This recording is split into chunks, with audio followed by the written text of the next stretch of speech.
To gima nduko ok realize en yes jopiny nyalo biro ire kaka nduko kantiere chandruok moro amora to samoro yude mana achiel to mana kaka jowete na wacho kanyono MCA en ng'at mibiro ire gi gimoro amora mantiere ward chakre ka nyathi dhi sikul ka nitiere liel to remember ni ok en ng'at achiel mabiro idi duong en ji mang'eny.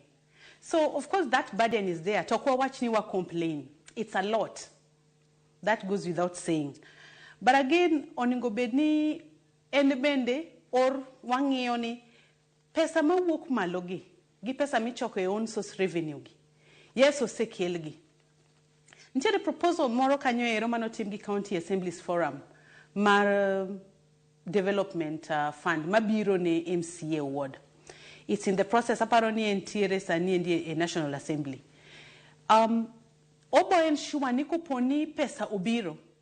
To ntiere an amount mabedo shared within the wards mantiere a counties gi. A wards mantiere counties gi. Equitably. So that projects mawa propose ka. Mose keti moso e budget ka ma pesa se keti.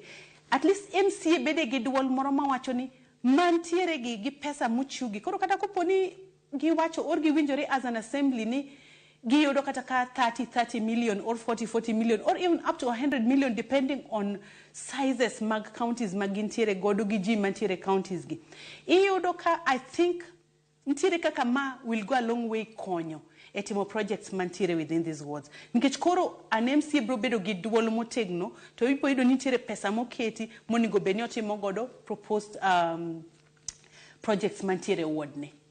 To again, anyalo duko erokamano ahinya kendo kabisa ne President Ruto. Ntiere wach ma wasebedo kendo ka wafight ahinya kaka jo od bura ma piny mar autonomy mar pesa mabiro no. Iyudo ni pesa mabiro e counties en about 400 and something billion. But only 10% goes to the assembly. To mano pesa no encompasses everything, recurrent budget, mag assemblies, salaries, deductions, mantiere kanyogo, gi projects, gi maybe gik moko matindo tinomonigo benetimo within the assembly. To pesa ni 10% I can tell you is around I think 30 something. It's little.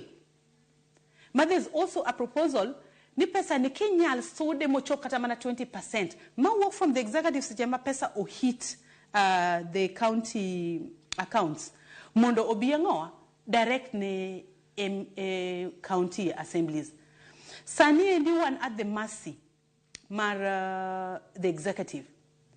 I can tell you for a fact ni a county assemblies gi wanyaka wadogi ma wadhi wasechi ir executive ka wayud pesa to pesa ma wayudo gi in fact finance ministers ma county assemblies gin kaka demigods en thagruok malich nikech idhi isecho to jogi ni be seche moko ka iluongo gi kata mane assembly mondo itim some questioning ido ka they're not even interested in coming inyalo luongo a minister a minister nyalo bedo summoned a assembly not once not twice to kobi to untiere gi queries now winjo ka nduko wuoyo about oversight.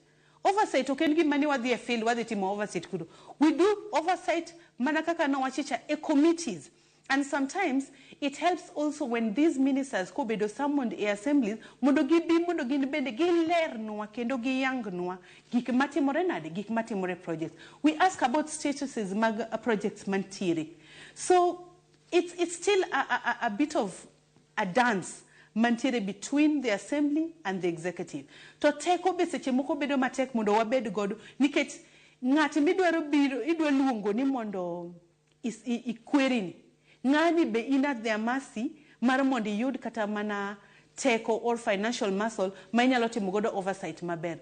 So it's a very delicate dance and I think autonomy ni konyalo bedo operationalized it will go a long way mondo kony MCAs gi county assemblies. Erokamano ahinya Miki nyakorongo jwanga no kanyo ka sauchielo seromo huyo ko yo matine ote magi benda dugo somo okang mar ariyo nyakorongo jwanga bin wantiere gi jopiny mantiere counties mopogore opogore penjo